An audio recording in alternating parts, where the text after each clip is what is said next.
We have a Princeton study here that we can reference to build this point. But if you are really struggling with the concept of putting money back for tomorrow, and by tomorrow I mean decades into retirement if you're that far away from a possible retirement, and you're living for today and you can't find that balance of preparing for tomorrow while living for today, a Princeton study says that really up until an income of about $75,000, money can be responsible for slightly increasing feelings of happiness. $75,000.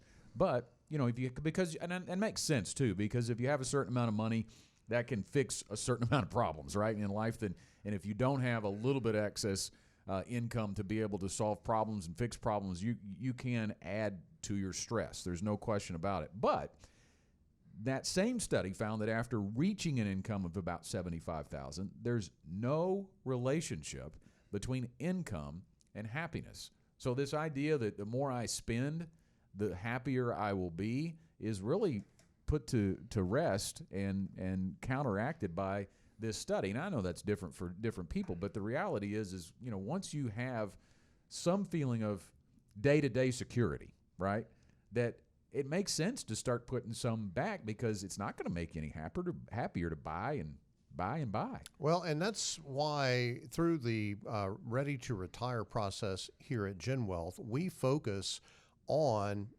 creating regular, predictable, dependable income that meets your needs, that is, through retirement. And that income, unless there's a cataclysmic failure of the economy, is not going to get interrupted. You've got things like pension, Social Security, annuitized income, pensionized income, if you will, that we build a strong foundation on those things. And I think that speaks to the $75,000, that number may be a little bit nebulous, but that speaks to that idea of having a base level of income so that happiness is in place. Yeah. And then if you have more assets than you need to produce that $75,000 in income, then the door's kind of open. You can do whatever it is that you want to do. Now, oftentimes, guys, we create that excess money into additional monthly income, so there is a systematic way of doing that. But I have clients, and I know all of us have clients, that they live on their day-to-day income, that required income that we create in the Income for Life model. That day-to-day income is what sustains them, and then they have all their other investments, and they don't necessarily take from that on a monthly basis. They just take on occasion when they decide they want to do something.